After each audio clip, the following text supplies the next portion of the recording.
बार मुस्तफा में ठिकाना रज़ा का है।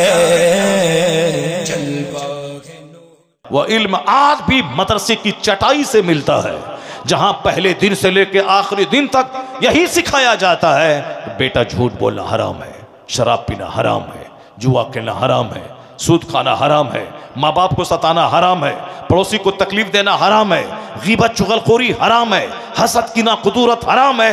यानी ये जायज़ है, ये नाजायज़ है, ये लीगल है, ये इलीगल है, ये राइट है, ये रॉन्ग है, ये फॉरबिडन है, ये परमिटेड है, ये मुज़िर है, ये मुफीद है, ये बेनिफिशियल है, ये हार्मफुल है।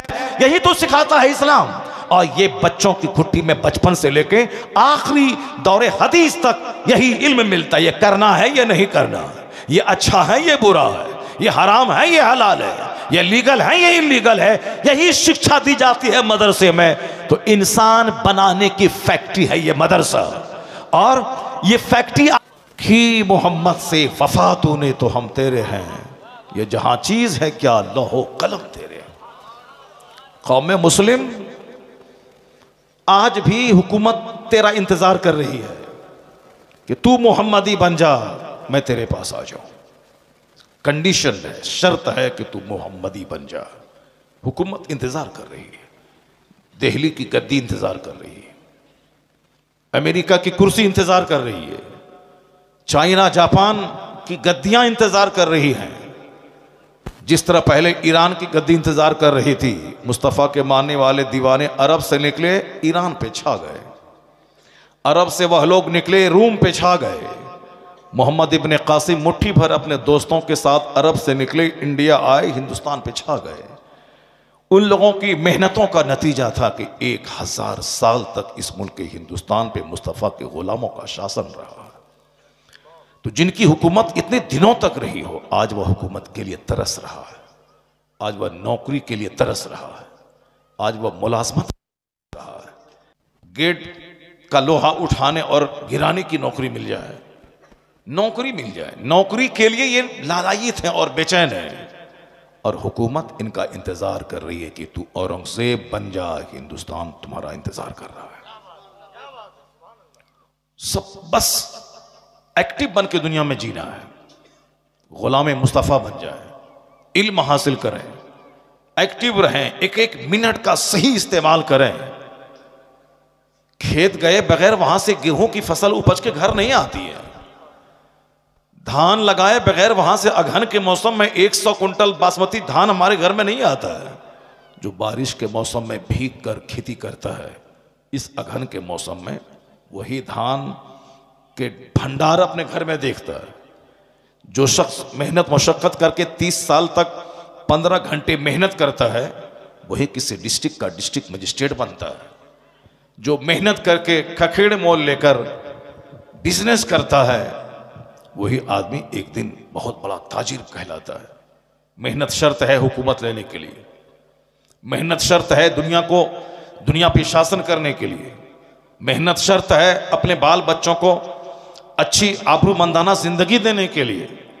या हम लोग चाहते हैं कि बताशा पे फातिहा दिला दें और आसमान से हीरे की बारिश हो जाए। हम लोग चाहते हैं कि मज़ार पाक पे जाके लोहवान जला दें और नीचे से सोने के हांडे मिल जाए। 1 करोड़ लोग अजमेर शरीफ में मुंतजिर हैं कि बाबा नजर कर दें ताकि हम कलकत्ता का सबसे बड़ा मालदार बन जाए। लाखों लोग मुंतजिर हैं वहां, बाबा एक नजर करें ताकि बगैर पढ़े लिखे हम डीएम बन जाएं। दुनिया के सिस्टम के खिलाफ नहीं होता है। अब जरा गौर से सुनिए, बातें मेरी तवील हो जाएंगी। इस तरह की बातें मैं हमेशा करता रहता हूँ, मेरी बहुत सारी तकरीरें आप सुनते रहें उसको। बहुत सारे लोग कहते हैं कि उस वक़्त तक मुझको नींद नहीं आती है जब तक मैं आपकी तकरीर सुनता नहीं हूँ। सुनते सुनते मुझको नींद आ जाती है। रात में जब जागता हूँ 12 बजे, तब मैं मोबाइल ऑफ करता हूँ। बहुत सारे लोग हैं मेरी तकरीर की खिल्ली और मजाक उड़ाते हैं। तो जो जिस तरह का इल्म रखते हैं, जो जिस तरह की सोच रखते हैं, उसी तरह की बातें करते हैं। अब अक्लमंद कौन है, जरा गौर से सुनिए। इन्न फी खल्क़िस समावाति वल अर्द वख्तिलाफिल लैलि वन नहार लआयातिल लिउलिल अलबाब। अनडाउटेडली मीन्स डाउटलेस, बिला शक व शुबा, जमीन आसमान की पैदाइश में, जमीन यहां आसमान वहां, जमीन आसमान की पैदाइश में, in the creation of the heavens and the earth, आसमान और जमीन की पैदाइश में, in the changing of the night and a day, रात और दिन की तब्दीली में। अभी रात, इसके बाद दिन, फिर रात, ये चेंज होके जो रात दिन रात दिन। अल्लाह क्या कहता है? रात दिन की तब्दीली में, जमीन आसमान की पैदाइश में। अक्लमंदों की आंख खुलने की बातें हैं, बेवकूफों को इसमें कुछ समझ में नहीं आएगा। अक्लमंदों की आंख खुलने की बातें हैं। आयातुल लिउलिल अलबाब, tokens for those who reflect, जो रिफ्लेक्शन से काम लेते हैं, उसके लिए निशानियां हैं। किसमें? जमीन और आसमान में। उसके लिए निशानियां हैं रात और दिन के बदल बदल कर आने में। अक्लमंदों की आंख खुलती है इससे कि हाँ, ये दुनिया बगैर खालिक के नहीं बनी है। जैसे आजकल एक इर्तिदाद का मसला, नास्तिक होने का मसला, कोई खुदा नहीं, माज़अल्लाह, एक ट्रेंड चला हुआ है। बस दुनिया खुद से बनी, खुद से खत्म होगी, नहीं होगी, खाओ पियो मौज मस्ती करो, मरने के बाद कुछ नहीं होता है। माज़अल्लाह, हजार बार माज़अल्लाह। काफिरों की सोच को देखकर मुसलमानों के बहुत सारे बच्चे भी, उसका ईमान कमजोर हो गया, उसी सोच में जीने लगे। वरना जहां इस कदर सख्त कानून है कि एक वक्त की नमाज छोड़ना हराम और गुनाह कबीरा है, उसके बावजूद एक पढ़ा लिखा आदमी नमाज नहीं पढ़ता है। आखिर वो क्या सोचता है? हुजूर फरमाते हैं, जिसने जानबूझकर नमाज तर्क किया वह कुफ्र किया, कुफ्र के करीब पहुंच गया। मन तरक सलात मुतअम्मदन फकद कफर। इतनी सख्त ताकीद सुनने के बावजूद बंदा नमाज नहीं पढ़ता है। क्या सोचता है वो? क्या समझ रहा है? जरूर कुछ हलचल मच रही है दिमाग में। या तो ये हलचल है कि अल्लाह सब माफ कर देगा, या फिर ये है कि ये सब कहने सुनने की बातें हैं, कुछ होता नहीं है। माज़अल्लाह, हजार बार माज़अल्लाह।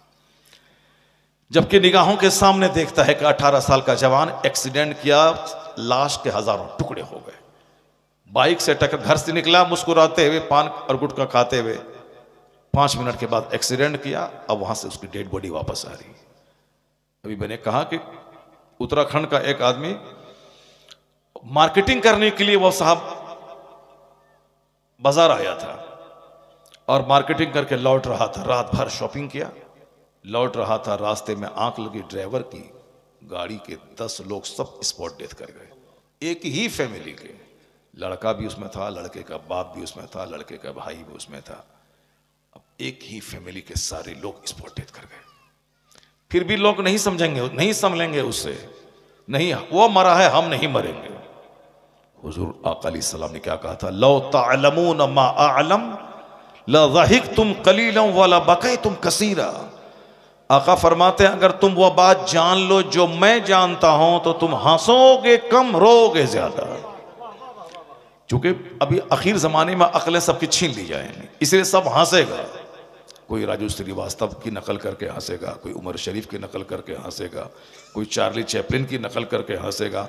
सब हंसना चाहता है, कॉमेडी, पियानो, राह नाचना, थिरकना, ताकि गम हल्का हो, बीमार नहीं पड़े। आजकल एक ट्रेंड चला हुआ है कि हंसते रहिए ताकि बीमार नहीं पड़िएगा। डॉक्टर साहब कहते हैं कि लाफिंग, हंसते रहिए ताकि बीमारी आपके करीब नहीं आए। राजू श्रीवास्तव का नाम सुना आप लोगों ने? हंसाता था जवानी में। वो तो हंसाता था करोड़ों को हंसाता था, बूढ़ा भी नहीं हुआ था वो। अचानक बीमारी आई, चला गया। आपने नाम सुना होगा, एक फिल्मी बहुत स्मार्ट एक्टर था, Sushant Singh Rajput. Smart, lean and थीन, खूबसूरत, हैंडसम जवान, बिहार पटना का था। फिर सब बोल रहे हैं, लेकिन इसी कोरोना काल में फांसी के फंदे पे लटक गया, मर गया।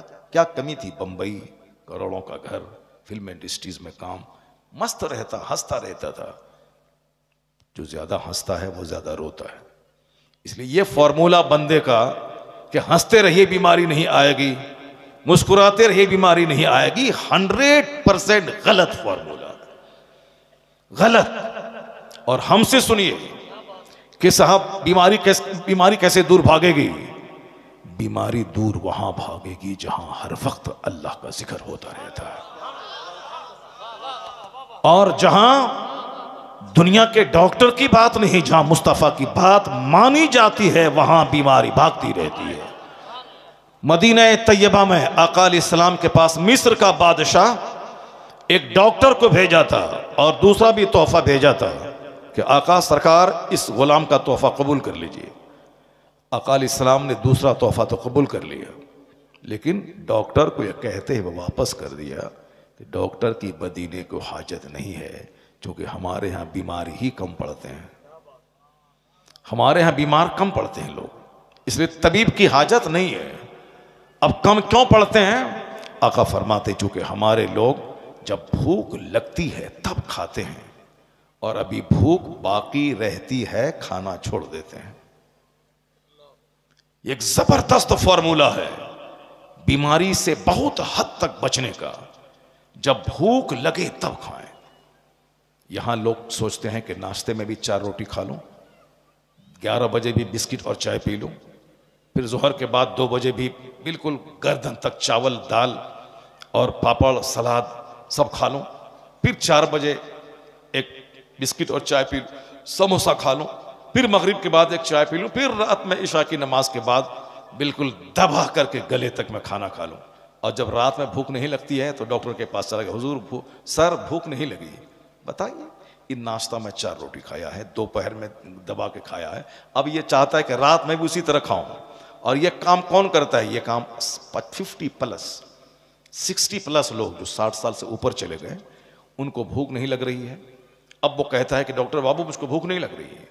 डॉक्टर साहब कहते हैं कि ये टिकिया ले लो, ये दवाई ले लो, ये एसिलॉक ले लो, या डाइजिन ले लो, ये ले लो, ये खाओ, उसके बाद भी भूख नहीं लगती है। डॉक्टर साहब हार्ड दवाई दिया, बस 2-4 दिन भूख लगी, फिर गैस बनी, फिर भूख खत्म।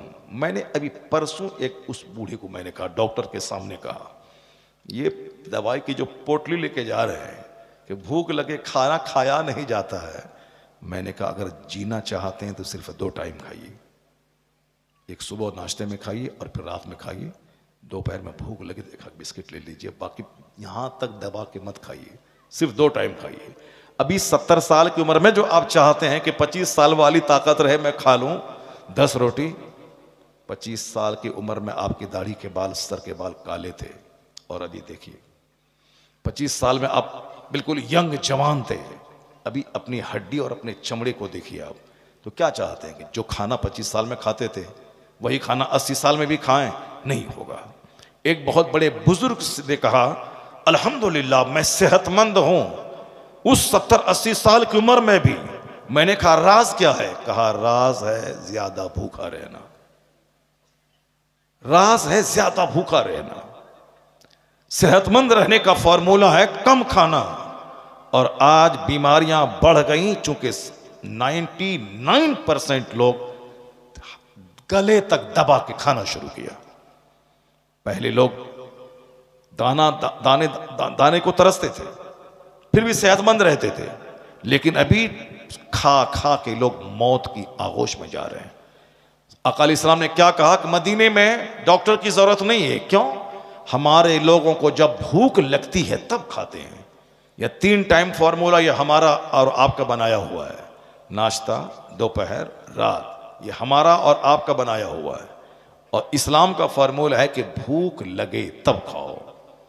अब भूख रहे अभी तो खाना छोड़ दो। जैसे अभी और भी 4 रोटी खा सकते हैं तो 4 रोटी खाने के बाद ही स्टॉप कर दो। अगर 4 रोटी की जगह है तो 2 खाओ, उसके बाद स्टॉप कर दो। यह है सेहतमंद रहने का नुस्खा। अब कोई दबाने के बाद बोले सेहतमंद रहूंगा। अभी लीवर ट्रांसप्लांट का मसला बहुत चल रहा है, लीवर डैमेज हो रहा है। बंबई का अरबपति मड़वा की रोटी खाता है। वो मड़वा समझते हैं, हमारे इलाके मड़वा बोलता है उसको। वो काला काला दाना जो होता है, जो गरीबों का खाना पहले होता था, वो हम लोग मड़वा रोटी खाते हैं अरबपति के लोग। और क्या बोलता है? मलाई, कलाई। कलाई अलग चीज है, कलाई। अरे वो मड़वा पहले होता था, कौनी सरसों जैसा दाना, छोटा छोटा दाना होता था, गरीब लोग खाते थे। और अभी बंबई के अरबपति लोग खाते हैं, क्योंकि डॉक्टर बोलता है कि गेहूं की रोटी खाओगे तो मर जाओगे। अब वही खाते हैं जो पहले गरीबों की ग़िज़ा थी, अब अरबपति खा रहे हैं। क्यों? ताकि जान लो कि दुनिया की सारी चीजें अहम हैं, किसी को हकीर मत समझना, गरीबों को गरीब मत समझना। मुमकिन है कि गरीबों की रोटी तुमको खानी पड़े दौलतों की मौजूदगी में। गरीबों के पास पेट है मगर रोटी नहीं है। अरबपति के पास दौलत है बेतहाशा मगर पेट ही नहीं है उसके पास। गेहूं की रोटी खाया तो मर जाएगा वो।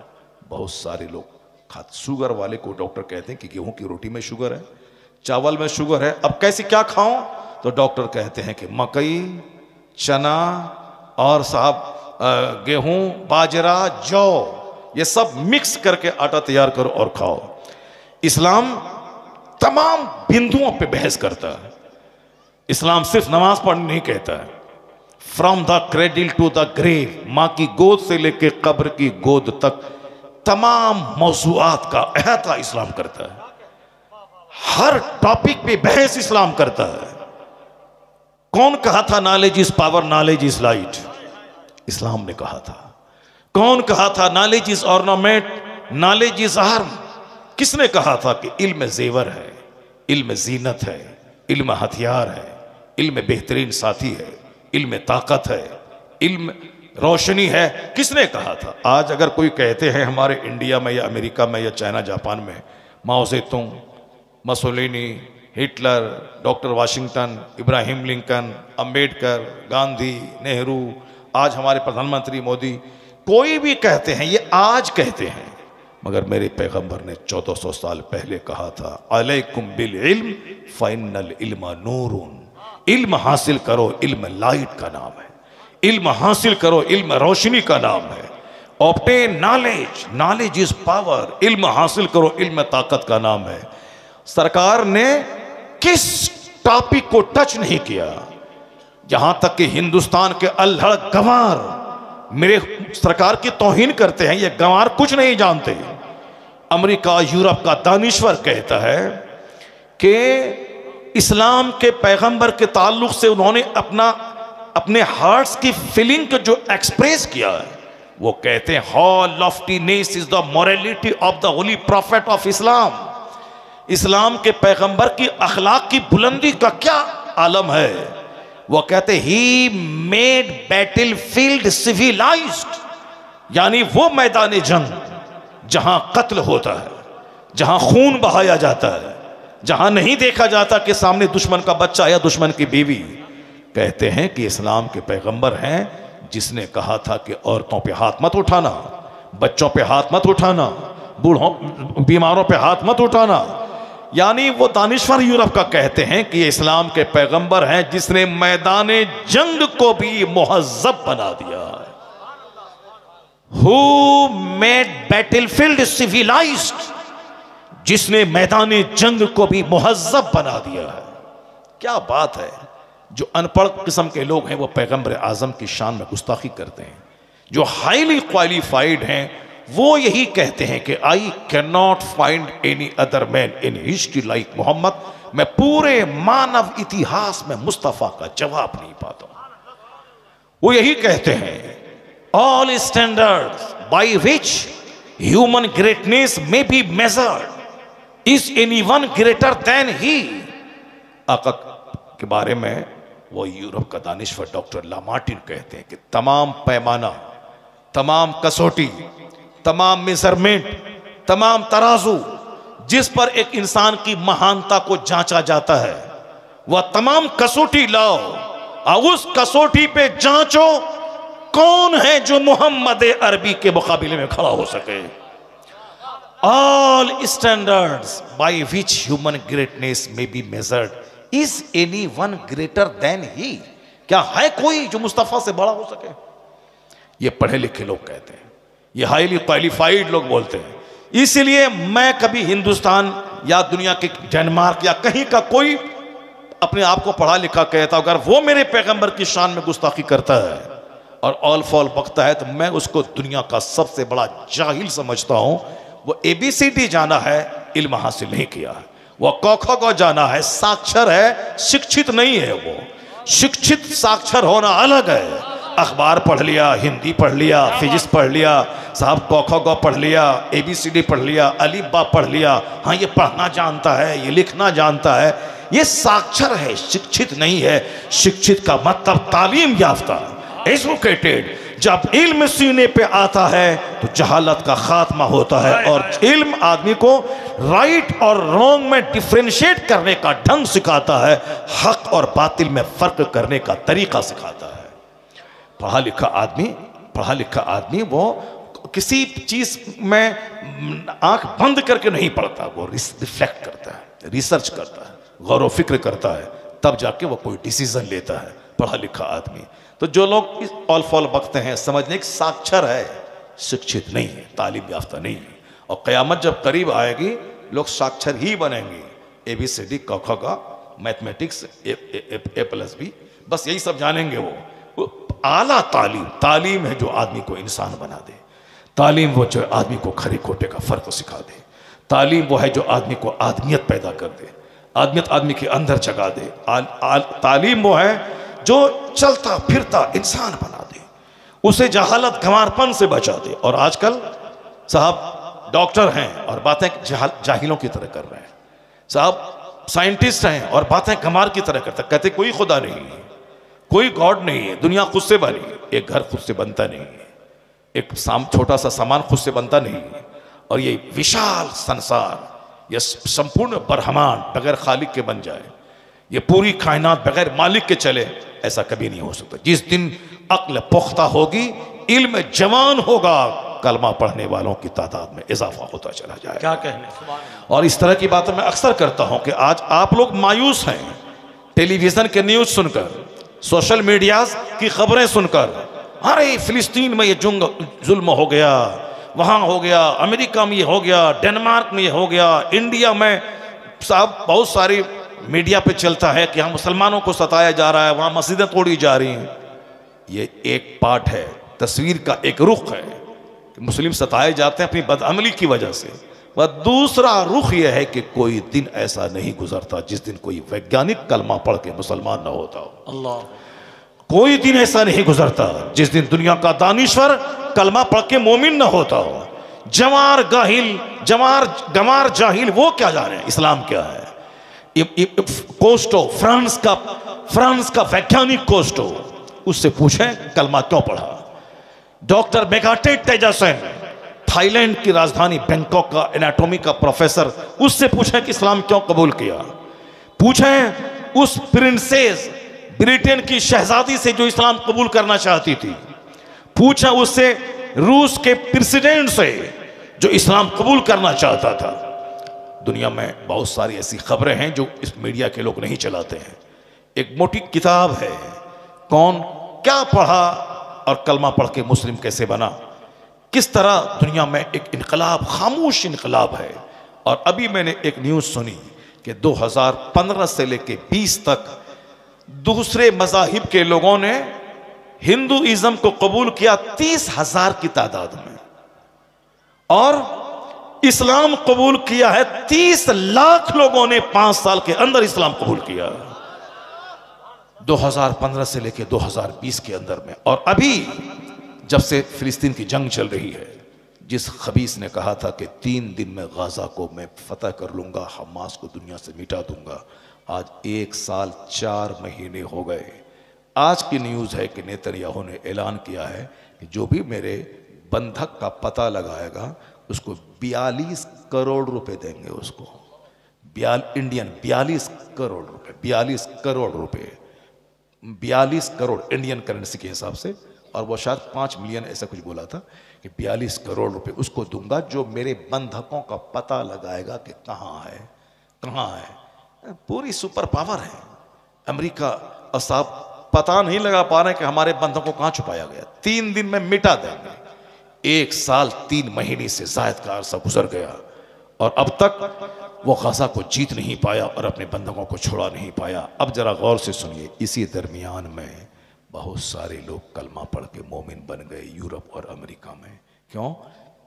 सुपर पावर मिल के इन निहत्थे कमजोर हाफिज कुरान, आलिम दीन, जिसको अल्लाह की ज़ात पर भरोसा है, एटम बम से ज्यादा खतरनाक बम गाजा में गिराया गया, मगर उसके बावजूद आज हमास जिंदा है और फिलिस्तीन के मुसलमान जिंदा हैं। शान से रह रहे हैं। यह इस बात की दलील है कि एटम बम भी वहां काम नहीं करता जहां इस्लामी ताकत काम क्या करती है। इनके पास सब्र की ताकत है, मुसलमान के पास तवक्कुल की ताकत है, इनके पास कुरान की ताकत है, इनके पास मुस्तफ़ा की रहमतुल लिल आलमीन की ताकत है, इनके पास खुदा पर एतमाद की ताकत है। तो आज इसको देखकर गैर मुस्लिम कलमा पढ़ रहे हैं। और अफसोस की बात तो यह है कि हमारा मुसलमान भाई इस जंग को देखने के बाद नमाजी नहीं बना, तहज्जुद गुजार नहीं बना, चाश्त इशराक नहीं पड़ा। होना यह चाहिए था अल्लाह की मदद आंखों से देखते हुए कि फिलिस्तीन आज तक जिंदा है, 70 साल से जुल्म हो रहे हैं। वहां की औरतें फिलिस्तीन नहीं छोड़ती हैं, इसलिए नहीं छोड़ती हैं कि मैं आज मेरा बच्चा नहीं तो आज मेरे बच्चे का खून रंग लाएगा, कल जरूर क़िबला अव्वल यहूदियों की गिरफ्त से आजाद हो जाएगा। क्या कहने? आजाद होगा फिलिस्तीन, क़िबला अव्वल। और अब आजादी के बिल्कुल करीब पहुंच चुका है। यहूदियों का सत्यानाश होगा। अब ये शिकस्त खाएंगे और यही मुट्ठी भर दीवाने मुस्तफ़ा के पूरी दुनिया में झंडा लहराएंगे। वो वक्त अब करीब आ रहा है। मुसलमानों का दिल इतना दुनिया की मोहब्बत में सख्त हो चुका है कि आंखों से देख रहे हैं कि जो बोला था 3 दिन में खत्म करूंगा, 1 साल 3 महीने में खत्म नहीं कर पाए। तो अब इसे क्या कह सकते हैं आप? तो अब मुसलमानों को कम से कम तहज्जुद गुजार होना चाहिए, नमाज चाश्त और इशराक पढ़ना चाहिए, नमाज पंजगाना पाबंदी से पढ़ना चाहिए, सच्ची तौबा करनी चाहिए, हराम को छोड़ के हलाल की तरफ लपकना चाहिए। मगर आज अगर कोई हिंदू हमारी मस्जिद के सामने अगर डीजे बजाता है तो हम तो दंगा फसाद के लिए तैयार हो जाते हैं। लेकिन मुसलमानों का एक बड़ा तबका बैंड बाजा मस्जिद के सामने बजाता है, मस्जिद के सामने से बारात ले जाता है, वो अपने डीजे को बंद नहीं करता है। किस कदर विडंबना, कितनी बड़ी ट्रेजेडी है, कितना बड़ा अलमिया है ये। आज गैर मुस्लिम हमारे उलमा के सामने आकर के वो हाथ जोड़ता है, कहता है कि आपने तावीज़ दी और हमारे बच्चे अच्छे हो गए, आपकी तावीज़ में बड़ा असर है। वो अपने हिसाब से अपनी ज़बान में कहता है कि भगवान तो हमारे घर में जो मिट्टी का पुतला है वो नहीं, भगवान तो आप हैं जो आप तावीज़ दी, हमारा बच्चा अच्छा हो गया। यानी बुतों के पुजारी इस तरह की बातें करते हैं। मस्जिद के दरवाजे पे मगरिब की नमाज के बाद हर शहर में 99% गैर मुस्लिम की औरतें छोटे छोटे बच्चों को लेकर खड़ी रहती है और ये कहती हैं कि बाबा फूंक देते हैं तो मेरा बच्चा अच्छा रहता है, बाबा फूंक देते हैं। ये क्या है? ये इस्लाम की हक्कानियत है कि नमाजी मस्जिद से निकले और आप फूंक दें तो बच्चे अच्छे हो जाएं। तो वह लोग तो हमारे आलिमों और अइम्मा का एहतराम करते हैं और हमारे बच्चे जलसे से भाग जाते हैं। क्यों भाग जाते हैं? कि तकरीर कौन सुनेगा, नमाज कौन इस जमाने में पढ़ेगा, कौन इस जमाने में इस्लामी लिबास पहन करके जन्नती बनेगा, जो होगा देखा जाएगा। ये मौलाना साहब इस ज़माने में कहते हैं, इस ज़माने में हाथ में मोबाइल, फटा हुआ पैंट, वो जीन्स, साहब दाढ़ी मोछ मुंड कर, जोकरों की तरह बाल रख कर, गले में सिकरी, हाथ में धागा, आप सोने की 4 अंगूठी पहन के मौज मस्ती, रिलैक्स, इंजॉय करना है। इस ज़माने में दुनिया कहाँ से कहाँ पहुँच गई, ये मौलाना साहब कहाँ ले जाना चाहते हैं। हमारे बच्चे सबक हासिल करें कि कुफ्फार और मुशरिकीन मेरे उलमा का एहतराम करते हैं, उनका अदब करते हैं, उनका पाँव छूते हैं। और आप अपने ही इमाम के पीछे मस्जिद से बाहर निकल के 2 घंटा चाय की दुकान पर बैठकर इमाम साहब के निकालने की का प्लानिंग बनाते आओ, इमाम साहब को निकालने की प्लानिंग बनाते हैं। अगर आप इमाम साहब को निकालने की प्लानिंग बनाया तो कोई एक इमाम नहीं मिलेगा दुनिया में। अगर आपने इमाम की कदर नहीं की और इमाम को 50,000 25,000 रुपये तनख्वाह नहीं दिया तो कोई बच्चा मदरसे में नहीं पढ़ेगा। और मैं कहीं पैगाम दिया था आज से 10 साल पहले कि एक मदरसे को खूबसूरत होना चाहिए, मस्जिद के इमाम की तनख्वाह 25,000 होनी चाहिए, ताकि जब एक बाप अपने बच्चे के बारे में प्लान बनाए कि मैं कहाँ पढ़ाऊँ, इंजीनियरिंग कॉलेज में पढ़ाऊँ या मदरसे में पढ़ा के आलिम बनाऊँ, तो वो बोले कि मेरा बेटा इंजीनियर बनेगा, तो वो कॉलेज फैक्ट्री में मुलाजमत करेगा, तो वो दाढ़ी मोछ मुड़ के नमाजें छोड़ के 50,000 25,000 महीना कमाएगा। और आजकल तो इंजीनियर थोक हैं, 10,000 रुपये महीने में इंजीनियर मिल जाते हैं, तो गली गली इंजीनियर है। अब जो हाई क्लास का इंजीनियर है उसकी तनख्वाह 1 लाख है, बाकी जनरल तो 10,000 20,000 कमाते हैं, 25,000 रुपये महीना कमाते हैं। मैं कहता हूँ कि अब एक बेटा इंजीनियर 25,000 महीना कमाता है, एक आलिम को अगर 25,000 रुपये महीना मस्जिद में मिले तो मालूम है क्या होगा। तो एक बाप सोचेगा कि यहाँ हाथ दस्त बोसी है, यहाँ कदम बोसी है, यहाँ नमाज की पाबंदी है, यहाँ जुमा के दिन जब एक इमाम अमामा बांधकर हाथ में असा लेके मेंबर पे खड़ा होता है, ऐसा लगता है जैसे कोई कमांडर इन चीफ अपनी फौज को ललकार रहा हो, जैसे कोई बादशाह अपनी रियाया को खिताब कर रहा हो। दस्त बोसी, कदम बोसी, मेहमान की तरह रोजाना खाना, 25,000 पे नजराना।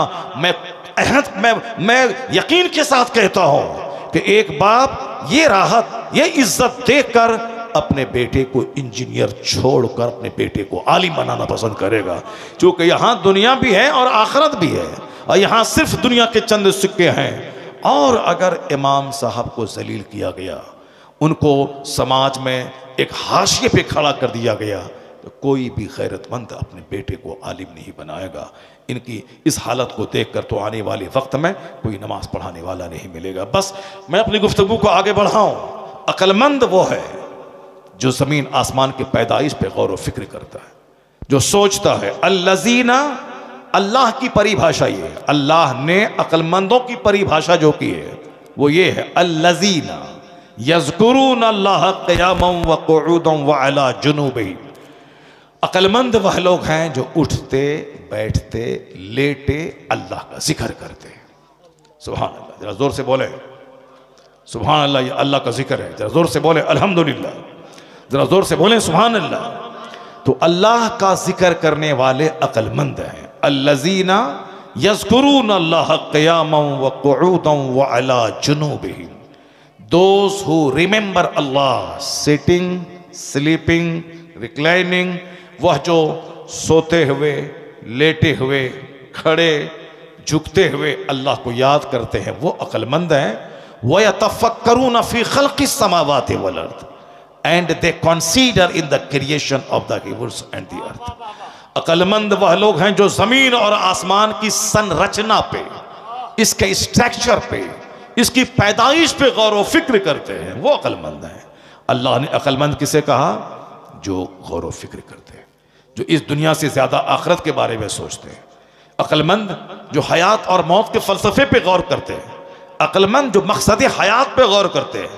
अक्लमंद जो दरख्तों और जंगलों को देखकर सबक हासिल करते हैं। ये बताएं अक्लमंद कितने हैं दुनिया में? हमारे नजदीक पैसा वाला, हमारे नजदीक मकान वाला अक्लमंद है, हमारे नजदीक फॉर्च्यूनर चलाने वाला अक्लमंद है, जबकि 10-10 करोड़ की जागवार कंपनी की कारें आज हम अगर गैर मुहज़्ज़ब जबान में कहें, बहुत सारे ऐसे गधे हैं जो 10 करोड़ की जागवार कंपनी की कार पे चलते हैं, जिसको ना बोलना आता है, जिसको ना लिखना आता है, ना जिसको समझना आता है, बस शराब के नशे में धुत 2-4-10 का मर्डर किया, बाहुबली बन गए, लोगों ने डर से उनको वोट दे दिया और MP बन के पार्लियामेंट पहुंच गए। अब वहां से निकले साहब 10-10 करोड़ की कार पे चल रहे हैं।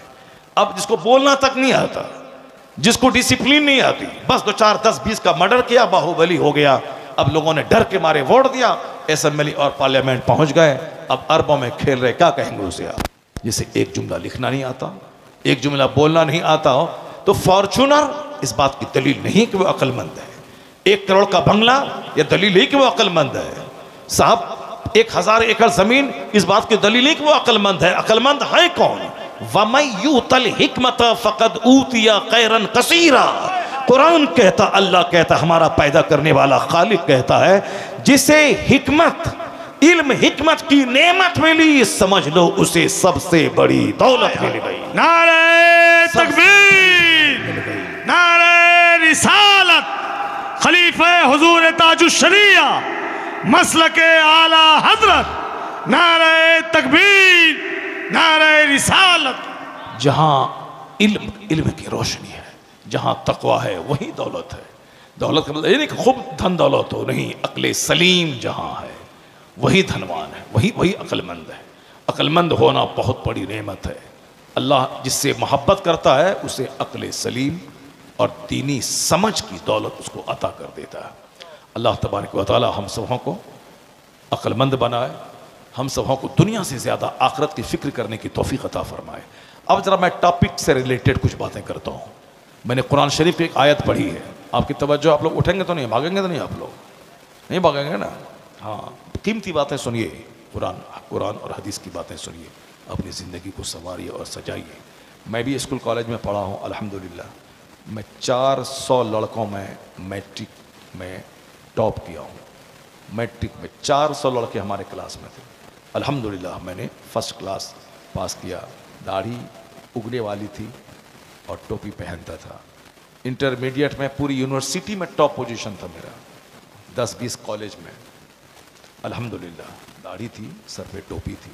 ऐसा नहीं कि गुटखा खाएं, फिल्म जाके देखें, खड़े होकर पेशाब करें, हा करें, कॉमेडी करें, बचपन दोस्तों के साथ शरीफों बूढ़ों का मजाक उड़ाएं, माँ बाप को आंख दिखलाएं, तब जाके ये क्या कर रहे हैं भाई, ये ग्रेजुएट है, ये कॉलेज में पढ़ रहे हैं। तो कॉलेज में पढ़ रहे हैं तो बस में सफ़र कर रहे हैं, बस कंडक्टर को 2 तमाचा मार दिया, रिजर्वेशन डब्बा जिसका उसको हटा दिया और अपने से बैठ। क्यों साहब, ये कॉलेज के स्टूडेंट है। तुम कॉलेज का स्टूडेंट है, तुम पढ़ेगा लिखेगा, नौकरी करेगा, पैसा कमाएगा, तुम्हारा बाप फायदा उठाएगा, तुम कमाएगा, तो तुम्हारे पढ़ने से समाज को क्या फायदा है? तुम्हारे ग्रेजुएट बनने से बस वाले को क्या फायदा है? तुम ग्रेजुएट बनेगा, कमाएगा, खाएगा, तुम्हारा बाप मौज मस्ती करेगा, तुम कार खरीदेगा, लेकिन ये समाज के लोगों को जो सता रहा है उसको क्या मिलेगा? ये बस वाले का किराया नहीं दे रहा, उसको क्या मिलेगा? इसीलिए तुम खोंडा, पढ़ने का मतलब खोंडागिर्दी करना। पढ़ने का मतलब ये होता है कि तुम हकदारों को हक दो। अगर कोई किराया नहीं दे रहा है तो तुम उससे लड़ो और कहो किराया देना होगा। क्योंकि बस वाले ने कई लाख में बस खरीदी, उसके 4-5 वर्कर हैं, ड्राइवर है और साहब और दूसरे लोग हैं, पैसा नहीं देगा तो फिर मेंटेन कैसे होगा? अब लोग कहेंगे भाई हाँ ये बंदा तो बड़ी अच्छी बातें बोल रहा है, ये कौन है? पढ़ा लिखा आदमी है, स्कूल कॉलेज में पढ़ रहे हैं, पढ़े लिखों की पहचान है। मगर ये पढ़ा लिखा गोंडा आजकल जो बच्चे स्कूल कॉलेज में पढ़ते हैं, मैं अपनी निगाहों के सामने देखा मुजफ्फरपुर में एक बेचारा अपनी बीवी के साथ सफ़र कर रहा था। ये 2-4 गोंडे स्कूल में पढ़ने वाले घुसे और जिस सीट पर बैठा हुआ था उसको हटाया, उसको अब वो नहीं हट रहा था तो 2-4 तमाचा मारा, खींच के नीचे उतारा। बीवी बेचारी परेशान हो, बीवी मौजूद है, उनके शौहर को उनके सामने घसीट के ले रहा। बात मारने के बाद कहता है अगर बीवी तेरे पास नहीं रहती तो और तुमको पीटता मैं। रिजर्वेशन है उसका। ये कौन लोग हैं? एग्जाम देने जा रहे हैं, कंपटीशन का एग्जाम देने जा रहे हैं। आप लोगों का अंदाजा होगा जब कभी कोई एग्जाम होता है पुलिस वाले का या और किसी चीज का, बैंक का, रेलवे का, तो किस कदर हुल्लड़बाजी करके लोग ट्रेन से जाते हैं। अब सब रिजर्वेशन वाले को उठा दिया। क्या करूं, मैं सामने बैठा हुआ था, मैं अगर कुछ बोलूं तो हमसे उलझ जाएगा वो। मैं खामोश रहा, यही सोचता रहा। ये स्कूल कॉलेज में पढ़ रहे हैं, ये एग्जाम देने जा रहे हैं, एग्जाम देने जा रहे हैं, क्या दूसरों की सीट पे उसको उठा करके वहां बैठ जाएगा? ये कौन सा इल्म है? उससे बेहतर तो तुम गंवार रहता, जाहिल रहता, हल जोतता, कम से कम ह्यूमैनिटी रहती, मानवता रहती, आदमियत रहती। तुम पढ़ने लिखने के बाद नौकरी करके पैसा कमा के तुम किसको देगा? समाज को तुमसे फायदा उस वक्त पहुंचेगा जब तू समाज के लिए शुभ चिंतक बन जाएगा, समाज को अपने से फायदा पहुंचाएगा। सिर्फ पढ़ा, नौकरी किया, दूसरों को जलील समझ रहे हैं, समाज के सारे लोगों को हकीर समझ रहे हैं, मकान बना रहे हैं, ये कौन सी तालीम हो गई? ये कौन सा इल्म हो गया? इसी तरह का इल्म जब बढ़ेगा तो मंत्री बनने के बाद वो घोटाला करेगा, डीएम बनने के बाद वो रिश्वत लेगा, ब्लॉक डेवलपमेंट ऑफिसर बनने के बाद वो खजाने को लूटेगा, जिस तरह आज हिंदुस्तान में हो रहा है तमाशा। इसी तरह का इल्म रहा तो मेडिकल कॉलेज का प्रिंसिपल होके औरतों की आबरू के साथ खेलेगा, खूबसूरत हसीनाओं की इज्जत को लूटने का रैकेट अपने मकान के तहखाने में चलाएगा। सारी दुनिया जान रही है क्या तमाशा हुआ है। ये पढ़े लिखे लोग हैं जो इस तरह की हरकतें कर रहे हैं। पढ़े लिखे वो नहीं हैं जो ABCD जाने और 2 टका कमाए, दूसरों को अपने से तकलीफ पहुंचाए। नहीं, पढ़ा लिखा वो है जो अपने से दूसरों को लाभ पहुंचाए, अपने से दूसरों को फायदा पहुंचाए। मैं पढ़ा हूं, समाज को मुझसे फायदा मिले, समाज को मुझसे रोशनी मिले। ये है the best among you is one who is profitable for others. तुम्हें सबसे अच्छा वो है जो दूसरों के लिए लाभदायक हो, हानिकारक न हो, जो दूसरों के लिए प्रॉफिटेबल हो, नॉन प्रॉफिटेबल मत बनो। इसलिए वो इल्म जो आदमी को इंसान बनाता है, वो इल्म आज भी मदरसे की चटाई से मिलता है, जहां पहले दिन से लेकर आखिरी दिन तक यही सिखाया जाता है बेटा झूठ बोलना हराम है, शराब पीना हराम है, जुआ खेलना हराम है, सूद खाना हराम है, माँ बाप को सताना हराम है, पड़ोसी को तकलीफ देना हराम है, गीबत चुगलखोरी हराम है, हसद कीना कुदूरत हराम है। यानी ये जायज़ है, ये नाजायज़ है, ये लीगल है, ये इलीगल है, ये राइट है, ये रॉन्ग है, ये फॉरबिडन है, ये परमिटेड है, ये मुज़िर है, ये मुफीद है, ये बेनिफिशियल है, ये हार्मफुल है। यही तो सिखाता है इस्लाम। और ये बच्चों की खुट्टी में बचपन से लेके आखिरी दौरे हदीस तक यही इल्म मिलता है। ये करना है, ये नहीं करना, ये अच्छा है, ये बुरा है, ये हराम है, ये हलाल है, ये लीगल है, ये इलीगल है। यही शिक्षा दी जाती है मदरसे में। तो इंसान बनाने की फैक्ट्री है ये मदरसा। और ये फैक्ट्री आज कमजोर पड़ गई। मुसलमानों ने भी अपने बच्चों को मदरसे में पढ़ाना छोड़ दिया। गवर्नमेंट ने भी इसे आतंकवादी का अड्डा कहा। जो इंसान बनाने की फैक्ट्री था उसे आतंकवादी का अड्डा कहा। जो इंसान बनाने की फैक्ट्री था कि माँ का पाँव चूमे, बाप की पेशानी चूमे, बाप का हाथ चूमे, मुसलमानों ने भी अपने बेटों को नाफरमान बनाने के लिए अल्हड़ इदारों का रुख किया। अब वहां से बच्चा पढ़ के आने के बाद बाप को आंख दिखाता है, छाती पर बैठ के 2-4 फाइट लगाता है। अगर बच्चा मदरसे का पढ़ा हुआ बता दे कि कोई करोड़ों में कोई अगर बेहुदा ऐसा होगा जो माँ बाप को मारा होगा, वरना 99% बच्चे मदरसे के पढ़े हुए वो अपने बाप का हाथ चूमते हैं। बाप है उसका शराबी, बाप है उसका काश्तकार, मगर वो उसका हाथ चूमते हैं, उनकी पेशानी को बोसा देते हैं, अपने बाप का पाँव चूमते हैं। मालूम है कि बाप का पाँव चूमने से जन्नत की खुशबू मिलती है, माँ के पाँव के नीचे जन्नत है। तो इंसान बनाने की फैक्ट्री है मदरसा। हमारे मालदारों ने इन मदरसों को वीरान करके क्रिश्चियनों के स्कूल को आबाद किया। 10-10 हजार पे महाना देकर उसके स्कूल में अपने बच्चों को पढ़ाया। और क्या बनाने के लिए पढ़ाया वह सबको मालूम है। और ये फैक्ट्री इंसान बनाने की फैक्ट्री आज करा रही है, आज चिल्ला रही है। बच्चे इसके पास नहीं है, वहां जानवर बनाने के लिए वहां दरवाजे एडमिशन क्लोज्ड है। और यहाँ इंसान बनाने की फैक्ट्री में बच्चे स्टूडेंट नहीं है, हर तरफ से इसको डैमेज किया गया। तो आज जब बच्चे चोर हो गए, डकैत हो गए, रिश्वतखोर हो गए, घोटालेबाज हो गए, ऑक्सफोर्ड से पढ़ के आया घोटालाबाज, JNU से पढ़ के आया घोटालाबाज, दिल्ली यूनिवर्सिटी से पढ़ के आया घोटालाबाज, PMCS से पढ़ के आया घोटालाबाज, कहीं चारा घोटाला, कहीं यूरिया घोटाला, कहीं ताबूत घोटाला, कहीं चीनी घोटाला, कहीं पोशाक घोटाला, कहीं भवन निर्माण का घोटाला। ये घोटाले सब पढ़े लिखे लोग कर रहे हैं। कहाँ के पढ़े? JNU के, AMU के, दिल्ली यूनिवर्सिटी के, ऑक्सफोर्ड के, हार्वर्ड के, कैम्ब्रिज के, कलकत्ता यूनिवर्सिटी के पढ़े हुए लोग हैं। मैं ये अच्छे लोगों की बात नहीं करता, मैं उन गुंडों की बात करता हूं जो यूनिवर्सिटी से पढ़ने के बाद हिंदुस्तान के खजाने को लूटने का काम करते हैं। कोई चीफ मिनिस्टर की कुर्सी पे बैठ के लूट रहा है, कोई DM की कुर्सी पे बैठ के लूट रहा है। ये सारे लुटेरे उसी दुनियावी दरसगाहों के पढ़े लिखे लोग हैं। ये मदरसा का पढ़ा लिखा आदमी, जो इंसान की फैक्ट्री है ये मदरसा। यहाँ शरीफों की खेप पैदा की जाती है। तो मदरसे को हमने उजाड़ दिया। अब जब मदरसे को उजाड़ दिया तो शरीफ कहां से मिलेंगे, कुतुब कहां मिलेंगे, अब्दाल कहां मिलेंगे, शरीफ कहां मिलेंगे, जेंटिल कहां मिलेंगे। समाज आज चोरों से भर गया, डकैतों से भर गया, पापियों से भर गया, ज़िनाकारों से भर गया, सूदखोरों से भर गया, माँ बाप के नाफरमानों से भर गया। अब कराहना मत कि समाज नाफरमानों से भर गया, चूंकि फैक्ट्री वही है जहां नाफरमान जन्म लेते हैं। तो अब समाज चोरों से भर गया है। अब अगर चाहिए कि समाज शरीफों से भरे, नेकों से भरे, नमाजियों से भरे, परहेजगारों से भरे, तो दोबारा इस फैक्ट्री को जिंदा करना होगा। और जिस दिन फैक्ट्री जिंदा हुई, अब प्रोडक्शन ज्यादा होने लगा, जब पैदावार ज्यादा होगी तो चोरों की तादाद घटेगी, शरीफों की तादाद में इजाफा होता चला जाए। नारे तकबीर, नारे रिसालत, मसलके आला हजरत, मजहबे इस्लाम, जलसे दस्तार बंदी, नारे तकबीर, नारे रिसालत। बस मदरसे को आतंकवादी का अड्डा कह दिया। कभी मदरसे में आके देखा, कभी चटाई पर बैठ के जायजा लिया कि क्या पढ़ाया जाता है? हमारे यहाँ फारसी की पहली से लेके बुखारी शरीफ तक जो भी किताबें चलती हैं उसमें यही बात पढ़ाई जाती है, यही इल्म सिखाया जाता है कि बेटा शरीफ बनना, नेक बनना, इंसान बनना, जन्नती बनना, नेक बनना, दूसरों को नेक बनाना, अच्छा बनना, दूसरों को अच्छा बनाना, खुद बुराई से बचना, समाज को बुराई से बचाना। यही तो इसकी जिम्मेदारी होती है। ऐसा नहीं कि मौलाना जो बना तो वह भूखे मर गया, जो मदरसे में पढ़ा हुआ दाने दाने को तरस गया। मेरे साथ जितने बच्चे मेरे गांव के पढ़ रहे थे, अक्सर कुछ बच्चे उसमें वो हैं जो रेड़ी चलाते हैं, ठेला चलाते हैं, बहुत सारे बच्चे वह लोग हैं जो किसी लायक नहीं, मगर मैंने मदरसे की चटाई से आखिर तक चिपका रहा।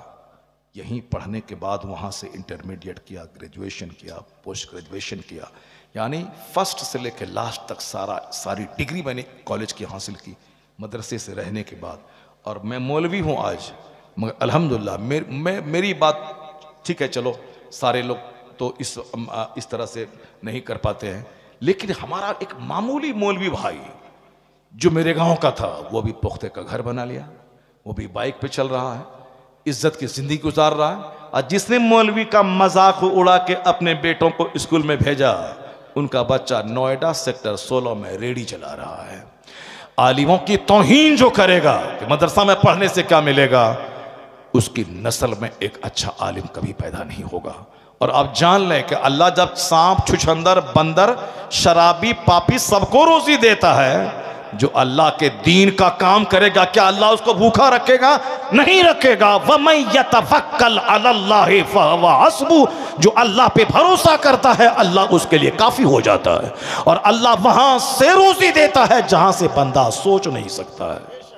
जो अल्लाह के दीन का काम करता है, सरकार दो जहां सल्लल्लाहु अलैहि वसल्लम ने वादिये मिना में तकरीर करते हुए कहा था, आखिरी हज के मौके पर आका ने कहा था, जो अपने पीछे दुनिया का गम लगा लेता है अल्लाह उसकी निगाहों के सामने गरीबी के दरवाजे खोल देता है। वह कमाता जाता है, भूखा होता चला जाता है, और करोड़ है तो अरब, अरब है तो खरब, खरब है तो संक, संक है तो महासंक, इसी में वो लगा रहता है। एक दुकान, दो दुकान, 4 दुकान, 5 दुकान, 10 दुकान, ये मॉल, वो मैरिज हॉल। इसी भाग दौड़ में मौत आती है, बुरी मौत, मर के दुनिया से चला जाता है। सारे मॉल, सारी दुकानें रह गई। ये सब अपनी निगाहों के सामने से आप देख रहे हैं। हुजूर ने क्या फरमाया? जो अपने पीछे सिर्फ दुनिया का गम लगा लेता है अल्लाह ताला उसकी निगाहों के सामने गरीबी के दरवाजे खोल देता है, मुफलिसी के दरवाजे खोल देता है। प्यास लगी, 1 गिलास पानी कोई पी लिया तो प्यास बुझ गई, और किसी को प्यास लगी 1 बाल्टी पानी पिया, प्यास नहीं बुझी। इसका मतलब है कि यह प्यास अजाब है। ये बाल्टी पानी पी गया, प्यास नहीं बुझी, और करता पेट फट गया।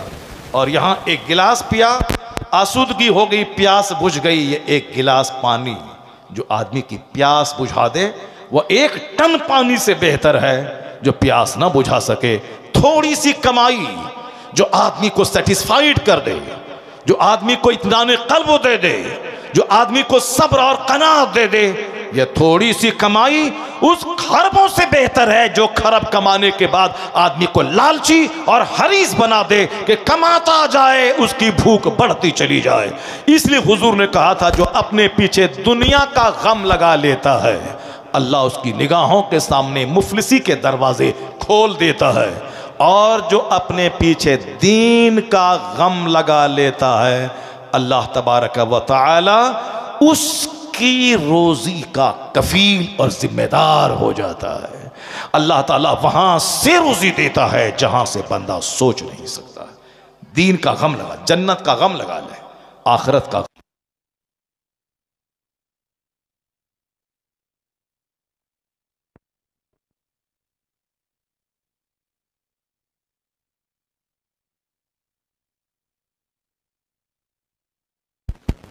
बन के रहें और आपका शौहर एक खादिम बनकर आपकी खिदमत करता रहे। वाह वाह वाह वाह वाह, नारे तकबीर, नारे रिसालत, मसलके आला हजरत खलीफे हुजूर ताजुश शरिया अल्लामा डॉक्टर मुफ्ती शहरियार रजा कादरी। इसलिए ए मेरी माँ बहन, मेरी बेटी, कभी गैर मर्दों से बातें करने में, गैर मर्दों से आंख मचोली करने में कभी भी दिल न लगाएं, कभी उसको अच्छा ना समझें। सबसे अच्छी वो औरत है, सबसे अच्छी वो औरत है जो जितना ज्यादा पर्दे में रहने वाली हो। जुमा की नमाज औरतों पे फर्ज नहीं है, क्योंकि जुमा की नमाज पढ़ने के लिए घर से बाहर निकलना होगा। जमात से नमाज होती है जुमा की, औरत घर से बाहर ना निकले, जोहर की नमाज घर के अंदर पढ़ ले। मर्द मस्जिद जाके जो जुमा की नमाज पढ़ के सवाब पाएगा, औरत घर में जोहर की नमाज पढ़ ले, उसको वही सवाब मिल जाएगा। ईद बकरीद की नमाज औरतों पे वाजिब नहीं है। ईद बकरीद की नमाज मर्द बाहर जाएंगे, जमात के साथ पढ़ेंगे। जो उनको सवाब बाहर जाके मुसीबत उठा के मिलेगा, वह सवाब औरत को घर में रहने से मिल जाएगा। चूंकि जमात में नमाज पढ़ने से ज़्यादा बेहतर है औरतों का तन्हा पढ़ना। मस्जिद में नमाज पढ़ने से बेहतर है घर में पढ़ना। आंगन में नमाज पढ़ने से बेहतर है उसारे पे पढ़ना, दालान से बेहतर है कि अंदर घर में पढ़ना। अंदर बीच घर में पढ़ने से बेहतर है कोने में। जितना ज़्यादा पर्दा हो उतना ही ज़्यादा बेहतर है घर के लिए, समाज के लिए, औरतों के लिए। जब आका अलैहिस्सलाम ने पर्दे का हुक्म दिया, औरतें जो बीच में चलती थीं, सरकार ने कहा कि किनारे चलें। अगर घर से बाहर निकलना ही पड़े मजबूरन तो किनारे चलें। तो आया है किताब में कि औरतें इस फरमान के बाद इस कदर दीवार से लग के चलने लगी कि उनका कपड़ा दीवार में लग जाता था। ये हया का आलम है। औरतें जब पर्दे में रहती हैं तो बारिश होती है।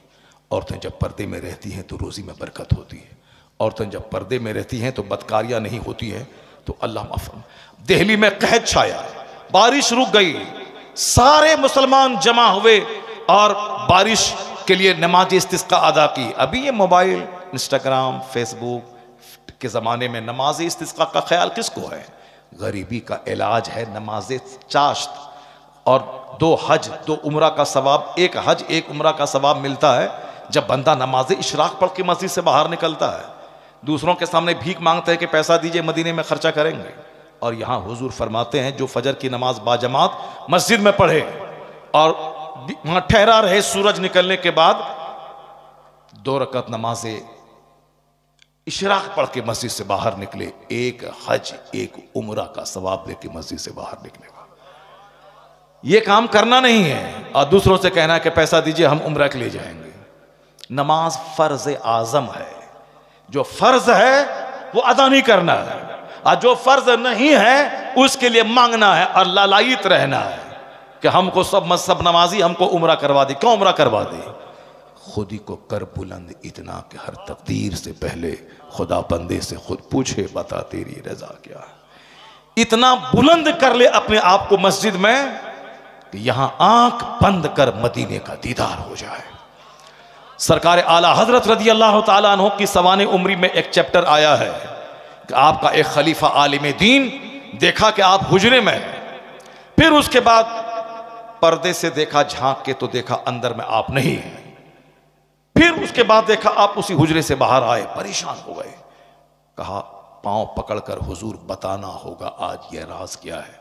मैंने आपको कमरे में देखा, फिर मैंने नहीं देखा, फिर मैंने उसी कमरे से बाहर निकलते हुए आपको देखा। दिमाग मेरा खराब हो रहा है हुजूर, मैं आप बताएं कि आखिर ये क्या चीज़ है, मैं पागल हो रहा हूँ, समझाएं ये राज क्या है। आपने कहा कि बस आम खाइए पत्ते मत गिनिए। कहा हुजूर वो सब दुरुस्त है, लेकिन बताइए कि ये क्या माजरा है। पाँव नहीं छोड़ूंगा, चूँकि वो बहुत बड़े आलिम थे, आपके चहेते मुरीद और खलीफा थे। आला हजरत ने उनको कहा अल्हम्दुलिल्लाह, अल्लाह के फजल से इसी कमरे से हर जुमा की रात को मैं यहाँ से मदीने मुनव्वरा जाता हूँ। अल्लाह, आला हजरत कोई मामूली आशिक ने, मामूली आलिम दीन का नाम नहीं है। आशिक रसूल का नाम है, वली कामिल का नाम है, कुतुबुल इरशाद का नाम है, नाइब गौसे आज़म का नाम है, वली कामिल का नाम है। ये शरीर किस्म के लोग ऑल फॉल बकते हैं, रज़ा खानी तो ये तो वो फला। एक बदतमीज़ है, वो हमको बोलता है कि सड़ा हुआ रज़ा खानी है, माज़अल्लाह, 1000 बार माज़अल्लाह। वह खुद बदतमीज़ है, धुतकारा हुआ है, रांदे दरगाह है। आला हजरत जैसे आशिक रसूल, नाइब गौसे आज़म, आज भी उनकी किताबों को पढ़ने के बाद दिल रोशन होता है, करोड़ों आदमी का ईमान महफूज होता है। मगर वो बंदा आला हजरत को गाली देता है, उनके खिलाफ बोलता है। आला हजरत फाज़िल बरेलवी रज़ी अल्लाह ताला अन्हु एक सूखा आलिम नहीं थे, नाइब गौसे आज़म थे, कुतुबुल इरशाद थे, शेखुल इस्लाम वल मुस्लिमीन थे। ये कितना बुलंद किया अपने आप को कि अपने हुजरे से मदीना जा रहे हैं, मदीने पाक से वापस आ रहे हैं। आला हजरत का बेटा मुफ्ती आज़म हिंद रज़ी अल्लाह ताला बरेली का ही एक नवाब राहत जान थे। वो उनकी तमन्ना थी कि जो गौसे पाक का इस वक्त दुनिया में नाइब है, मैं उससे मुरीद हूँगा। अब वो सामने बहुत सारे बुजुर्गान दिन का चेहरा था, लेकिन वो चाहते थे और अच्छा मिल जाए, और अच्छा मिल जाए, और अच्छा मिल जाए। इसी तलाश में बरेली के नवाब साहब बगदाद शरीफ चले गए।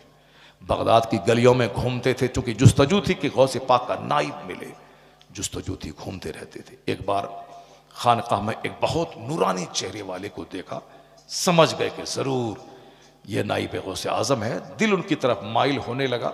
जब करीब गए तो उनको लगा कि नहीं नहीं, और भी इससे अच्छा मिल जाए। जो मोहब्बत का तूफान जगा था थोड़ा सा सर्द पड़ गया। उसी शौक में बेचैन थे, कोई मिले कि मैं मुरीद हो जाऊं, क्योंकि वो आम आदमी तो थे नहीं, नवाब साहब थे। नवाब साहब थे, आज से 100 साल पहले के, आज से 50 साल पहले के नवाब थे वो, नवाब आदमी। अब चाहते थे कि बड़े से अच्छा मिले। जैसे हम लोगों के आगे पीछे रहने वाला मौलवी साहब, वो हम लोगों को कुछ नहीं समझता है, वो समझता है कि और अच्छा मिल जाए। लेकिन जो हमारी तकरीर सुना है या फिर हमको कभी देखा है, वो सोचता काश हजरत से एक बार बात कर लें। अभी आ रहे थे हम गाड़ी से, अभी शमसी से कार पे, बांग्लादेश का एक फ़ोन आया, कहा हुजूर मैं आपको देखना चाहता हूँ। हुजूर मैं आपकी मैंने क्लिप सुनी, मेरे दिल को ठंडक पहुँच गई, मेरा कलेजा ठंडा हो गया। हुजूर अल्लाह आपको लंबी उम्र दे, लंबी उम्र दे, खूब लंबी उम्र दे। खूब दुआ देने लगा। उसके बाद बोला कि हुजूर जरा आपको देखना चाहता हूँ, वीडियो पे आपको देखना चाहता हूँ, हुजूर आपसे मिलना चाहता हूँ, मैं इंडिया आऊँगा तो आपसे मिलूँ। यानी तरह तरह की बातें। ये दूर का आदमी, और जो आसपास में रहता है बोलता है मैं साहब। तो ऐसा होता है। नवाब राहत जान बरेली में पैदा हुए। सामने आला हजरत मुफ्ती आजम हिंद, आला की खबर है, सरकार मुफ्ती आजम हिंद है। कहते थे कि ये बहुत बुजुर्ग हैं, मुफ्ती आजम हिंद बुजुर्ग हैं, मगर कोई इनसे भी बड़ा मिल जाए। इसी तलाश में गए बगदाद। एक बुजुर्ग को देखा, दिल माइल भी हुआ, और फिर अकीदत का तूफान सर्द हो गया। कहा उसी जोश में, फिक्र में गली गली घूमते थे, मगर कुछ रास्ता नहीं मिलता था। उसी जब बेचैनी हद से बढ़ी, रात में ख्वाब में देखा कि सरकार गौसे आजम जाहिर है। सुभान अल्लाह, गौसे आजम का दीदार नसीब हुआ। उनके पीछे आला हजरत, उनके पीछे गौसे आजम। कहा गौसे आजम का दामन थाम के, हुजूर इस वक्त आपका दुनिया में नाइब कौन है? गौसे आजम ने कहा तेरे ही शहर बरेली में तो मेरा नाइब है। कहा हुजूर कौन? तो मुफ्ती आजम की तरफ इशारा करके कहा ये मुस्तफ़ा रजा मेरे। सुभान अल्लाह, सुभान अल्लाह, सुभान अल्लाह। ऐसे ही बरेली में 40 लाख की भीड़ नहीं लगती है। ऐसे ही ताजुल शरिया के जनाजे में करोड़ के करीब लोग नहीं आए थे। और ऐसे ही सारी दुनिया में रजा का चर्चा नहीं हो रहा है कि वादी रजा की कोई हिमाला रजा का, जिस समत देखिए वो इलाका रजा का। ऐसे ही नहीं होता है। अल्लाह रब्बुल इज़्ज़त जिसको चाहता है उसको ज़मीन से उठा के शोहरत के आसमान पे पहुंचा देता है। आला हजरत सिर्फ 2 घंटा सोते थे, बाकी सारा वक्त दीन की खिदमत के लिए ज़रूरियात से फारिग होकर, फ़राइज़ व वाजिबात से फारिग होने के बाद सिर्फ इस्लाम पे होने वाले हमले का जवाब देने के लिए किताबें लिखते रहते थे। 1000 के करीब किताबें लिखी, दीन और सुन्नियत का ज़बरदस्त काम किया। अल्लाह ने इनाम ये दिया कि आज विसाल के 107 साल हो गए, फिर भी दुनिया भर में डंका बज रहा है। हर तरफ रजा रजा का नारा लग रहा है। मुफ्ती आजम हिंद की तरफ इशारा किया, नवाब राहत जान आप बेदार हुए, अब बस रखते सफ़र बांधा, सामान समेटा, गौसे पाक की बारगाह में सलाम और कदम बोसी की, चौखट बोसी की, आया बरेली शरीफ। हवाई जहाज़ नहीं था पहले, यहाँ से 50 साल पहले की बात है। वो पानी के जहाज़ पे सफ़र होता था। हवाई जहाज़ था उस टाइम में, लेकिन बहुत महंगा सफ़र था। तो उन्होंने बगदादी मोहल्ला से चल के वो दिल्ली आए, दिल्ली से बरेली आए, अपना सारा सामान घर में फेंका और सीधे मोहल्ला सौदागरान मुफ्ती आजम हिंद के पास आए। मुफ्ती आजम हिंद अपने हुजरे में तशरीफ फरमाते। नवाब साहब जब सामने गए, आंख से आंख मिली। मुफ्ती आजम हिंद इनके बोलने से पहले क्या कहते हैं? कहिए नवाब साहब, कहाँ कहाँ घूमे, क्या क्या देखा? क्या बात है, सुभान। कहिए नवाब साहब, कहाँ कहाँ घूमे, क्या क्या देखा? नवाब साहब ने कहा हुजूर जो देखना था देख लिया, अब हाथ बढ़ाइए गुलामी में दाखिल कर लीजिए। सुभान अल्लाह, सुभान अल्लाह। हाथ बढ़ाइए गुलामी में दाखिल कर लीजिए, हाथ बढ़ाइए गुलामी में दाखिल कर लीजिए। सरकार आला हजरत रज़ी अल्लाह ताला अन्हु का पड़पोता सरकार ताजुल शरिया, सरकार ताजुल शरिया, अल्लाह ने वो बुलंदी दी कि किसी घर में कदम रख दें तो वहां से शरीर जिन्नात का खात्मा हो जाता था। साउथ इंडिया में एक शख्स ने करोड़ों का घर बनाया, मगर रह ही नहीं पाता था वो। रात भर आंधी तूफान की आवाज आती थी। 3 दिन रहा, घर छोड़ के किराए पे चला गया। दूसरे को किराए पे रखा, वो भी 3 दिन के बाद भाग गया। रात भर आंधी तूफान की आवाज आती थी, परेशान हो गया। करोड़ों का घर बनाया, रह नहीं सकते हैं, किराए पे जिसको रखते हैं वो भी 3 दिन के बाद भाग जाता है। घर वाला एक बार पता चला कि ताजुशरिया इस दयार में आने वाले हैं। जलसे वाले से मिल के कहा कि जब शेख आए तो उनके सारा इंतजाम रहने सहने खाने पीने का हम अपने घर में करेंगे। जलसे वाले ने कहा कि ठीक है करो। उन्होंने उसी नए घर में, जिसमें कि वो 3 दिन रह नहीं पाया, किराएदार नहीं रह पाते थे, रात भर आंधी तूफान की आवाज आती थी, बिल्कुल जिन्नात का बसेड़ा था। ताजुशरिया तशरीफ लाए, नमाज पढ़ी इशा की, फिर आप बहुत देर तक वहां रहे, फजर पढ़ी, जलसे में गए, वहां से आए। आपने नहीं बरेली का कील को फूका ठोका। आजकल बरेली का कील पंडवा शरीफ में देखते हैं, वो सब दुकान में लोग रखते हैं, बरेली की कांटी। और आजकल हर आमिल के पास है, बहुत अच्छी कांटी है, बहुत फायदा उससे होता है। उसको घर के कुटे में डालना चाहिए। अब वो अच्छा है, हम ऐसा नहीं कहते वो अच्छा नहीं है, लेकिन उससे ज्यादा अच्छा है कि आदमी रोजाना सुबह शाम चारों कुल पढ़ करके अपने हाथ पे दम करके अपने बदन पे मल लिया करे, अपने बच्चों पे फेर दिया करे। ये कांठी से कांठी खोजता है, मगर खुद पढ़ना नहीं चाहता है आदमी, दूसरों के तावीज़ लेता है। और खुद अमल करने के लिए बोलें उसको कि रोज़ाना इतना पढ़ा करो, आयतुल कुर्सी पढ़ा करो, रात में दरवाज़ा बंद करते टाइम में, सुबह खुलते टाइम में। नहीं हजरत तावीज़ दे दिए कोई, जाओ, जब तावीज़ के अल्फाज जब मिट जाएंगे तो फिर तो फ़ायदा ख़त्म हो जाएगा। अपने से मेहनत नहीं करना चाहता कोई। एक आदमी बोला गरीब, मैंने कहा एक वजीफ़ा बताता हूँ 10 मिनट का, तुम मालदार बन जाओगे। कहा कौन वजीफ़ा? कहा फजर की नमाज से पहले उठ के वजू करना, सिर्फ 100 बार पढ़ना है, सुबहानल्लाह व बिहम्दिही, सुबहानल्लाहिल अज़ीम व बिहम्दिही, अस्तग़फिरुल्लाह। कितना छोटा है, 1 सेकंड लगा। सुबहानल्लाह व बिहम्दिही, सुबहानल्लाहिल अज़ीम व बिहम्दिही, अस्तग़फिरुल्लाह। फजर की नमाज से पहले रात जब सुबह सादिक तुलू होती 100 बार पढ़ो। कसम खा के कहता हूँ, क्योंकि हदीस में जोरदार ढंग से यकीन दिलाया गया है कि वो चाहे या ना चाहे मालदारी आके रहेगी। वो चाहे या ना चाहे मालदारी आके रहेगी, खाही ना खाही, विलिंगली अनविलिंगली, चाहे या ना चाहे मालदारी आके रहेगी। करोड़ों में कोई नहीं कर पाएगा ये, 10 दिन करेगा, 11 दिन नहीं कर पाएगा। जिसको मैंने बताया कोई नहीं कर पाया। अब बोलता हजरत तावीज़ दे दिए। मैं जाओ हटो, तावीज़ दे दीजिए। अब सरकार ताजुशरिया वहाँ गए, आपने नमाज इशा पढ़ी, फजर की नमाज पढ़ी, ना कांटी ठोका, ना कोई तावीज़ घर में फ्रेमिंग करके लटकाने के लिए दिया, कुछ नहीं किया। ताजुशरिया अपने मामूलात के मुताबिक आपने वजीफ़ा पढ़ा, नमाज अदा की, जलसे में गए, वहाँ से आए, सफ़र पे रवाना हो गए। 2-3 दिन के बाद घर वाला कहता जरा देखें कुछ असर उसर घर में हुआ है कि नहीं। वो जब घर में आया, रात भर रहा, देखा कोई आवाज़ नहीं, कोई साउंड नहीं। कहा हो सकता है कि आज ना हो कल हो जाए। फिर दूसरे दिन रहा, फिर देखा कोई साउंड, कोई आवाज़ नहीं। कहा हो सकता है आज हो कल ना हो। फिर तीसरे दिन रहा, कोई आवाज़, कोई साउंड नहीं। पूरे शहर में कहा लोगों मेरे शेख की करामत देखो, तावीज़ भी नहीं लिखेगी, कदम पड़ा है, जिन्नात ने घर खाली कर दिया। क्या बात है। अब आराम से रह रहे हैं, वही घर है, आराम से रह रहे हैं। आला हजरत फाजिल बरेलवी रदी अल्लाह तआला अन्हु का कुंबा इश्क रसूल के लिए मशहूर है, ईमान के तहफ़्फ़ुज़ के लिए मशहूर है। जो लोग बुराई करते हैं वो अपनी आखिरत तबाह बर्बाद करते हैं। इसलिए आला हजरत के मसलक पर मजबूती से कायम रहिए और तमाम बदअक़ीदों, बद मज़हबों, सुलह कुल्लियों से दूर रहिए। नमाज पंजगाना पाबंदी से पढ़ते रहिए। हमारी माँ बहन बेटियाँ पर्दे में रहें। अब ज़रा वो सुन लीजिए जो वाक़या फिर छूट जाएगा। अभी सट्टारी में बयान कर रहे थे इसी को, ए डॉक्टर प्रोफेसर साहब आप सो रहे हैं? सट्टारी में बयान कर रहे थे, मगर फिर आगे बढ़ गया, तकरीर ख़त्म होगी, वो वाक़या बयान नहीं कर पाए। ऐसे ही होता है। अब हम जो अभी देखें 1.5 घंटा होने वाला है, 1.5 घंटा हो गया, मगर जो हम टॉपिक को हम टच नहीं कर पाए।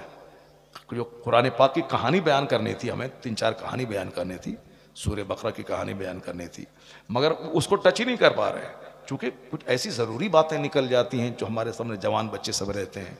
कुछ ऐसी बातें निकलती हैं कि मैं समझता हूँ कि ज़्यादा बातें कीमती यह है, कीमती वही बातें हैं, मगर जो दिल में उतरने वाली बातें, जल्दी से नेक बन जाए, इसके बाद कहेंगे, इसके बाद वो बात कहेंगे। बात से बात पैदा होती है, अल कलाम यखलुकुल कलाम, कलाम कलाम को पैदा करता है।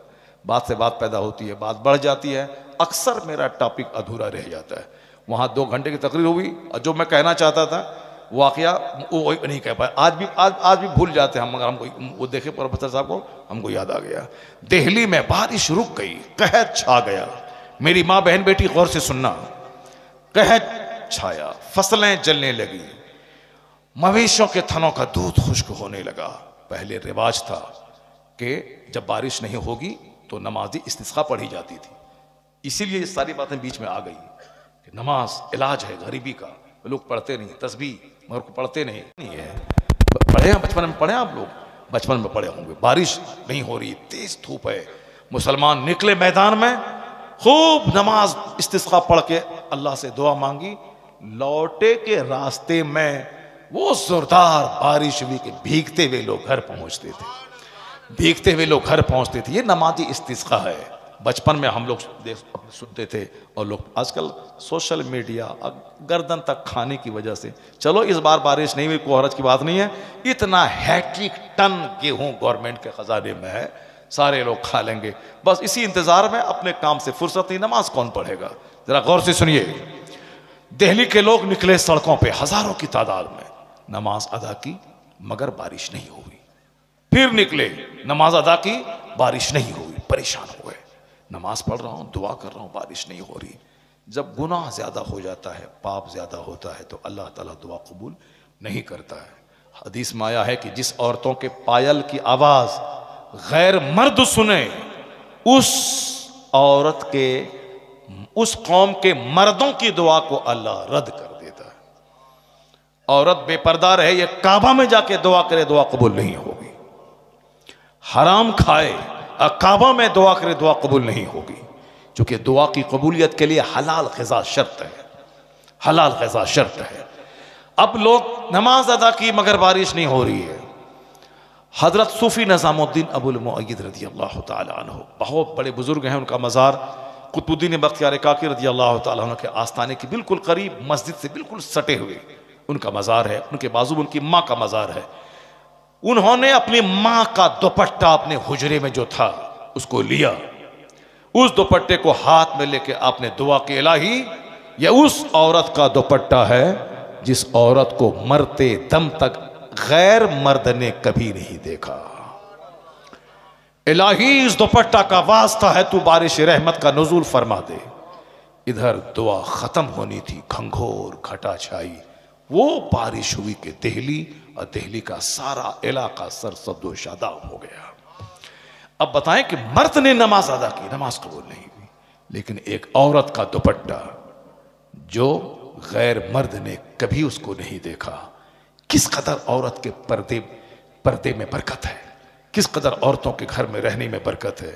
एक मौलवी साहब बोला हमसे, हम उसके कायल नहीं है कि औरत घर में रहे, हम निकाब पहन के घर से बाहर निकले, ये निकाब पहन के बाहर जाए। मैंने कहा हाँ, ज़रूरतन तो निकाब पहन के जाएगी, मोटी चादर ओढ़ने का मसला है। वह निकाब वो नहीं कि निकाब पहने पूरा स्ट्रक्चर बदन से नजर आए, स्टॉल ओढ़ ले। ये स्टॉल ये भी फैशन का हिस्सा है। असल में है मोटी बड़ी चादर, मोटी बड़ी चादर जो सर से लेके पैर तक पूरे बदन को ढांप ले। ये स्टॉल वाला जो मामला है, या स्टॉल यहाँ तक है और पूरा बदन का हिस्सा दिखाई पड़ता है निकाब के बाहर से। ये स्टॉल नहीं, मोटी चादर जो सर से लेके पांव तक पूरे बदन को ढांप लेके, तो किसी बदन का कोई स्ट्रक्चर दिखाई न पड़े। कुरान शरीफ में भी यही आया है कि चादर डाले, और यही है। मगर आजकल वो फैशन में सब कुछ चल रहा, निकाब भी है और फैशन चल रहा है। अब जरा गौर करें कि जिस औरत का चेहरा अजनबी मर्द देख ले, जो औरत गैर मर्दों से बात करे, जो औरत सड़कों पे चले। वो मौलवी साहब क्या कर रहा था, नहीं निकाब पहने स्कूल कॉलेज जाएगी, हम उसके पक्ष में हैं, मदर स्कूल कॉलेज जाए, निकाब में जाए। मैंने कहा ठीक है, जिस स्कूल कॉलेज में औरतें पढ़ाने वाली हों और लड़की पर्दे में वहाँ जाए, कोई गैर मर्द न दिखे, तो हम भी उसके मुखालिफ नहीं हैं। लेकिन कहा कि नहीं वो जाएगी, दुनिया मोड़ मान जाए। हमने कहा कुरान शरीफ में आया है, वह करना फी बुयूतिकुन्ना वला तबर्रजना तबर्रुजल जाहिलिया। अल्लाह ने क्या कहा, ए औरतों तुम घरों में ठहरी रहो, दौरे जाहिलियत के कि आवारा औरतों की तरह आवारा मत फिरा करो। तो तुमने तो खूब औरतों को मेडिकल कॉलेज, इंजीनियरिंग कॉलेज में दिखलाया, रिजल्ट क्या निकला? रिजल्ट निकला कि एसपी, डीएम, इंजीनियर, प्रोफेसर तो कम बनी, इस्मत फरोशी का माहौल ऐसा बना कि लव के नाम पे इज्जत और आबरू तबाह होने लगी। स्कूल में, कोचिंग सेंटर में, गांव घर में वो हांडी धोने वाली, बहारे शरीयत पढ़ने वाली खातून, पर्दे में रहने वाली, उसकी इज्जत तो सेफ रही। ये स्कूल में क्या पढ़ी? साइकिल से जाने के बाद, आने के बाद बस love letter, mobile, smart mobile. तो वो साहब पढ़ना के बहाने डॉक्टर तो नहीं बनी, इस्मत फरोश बन गई। कुछ नहीं भलाई है अल्लाह का कानून तोड़ने में। मुस्तफ़ा का कानून तोड़ के जो बंदा अपनी अक्ल घुसेड़ के चाहेगा कि हम डेवलप कर लें, नहीं होगी तरक्की। आज अमेरिका से लेके हिंदुस्तान तक हर एक मिनट पे रेप का केस दर्ज हो रहा है। यह होता रहेगा।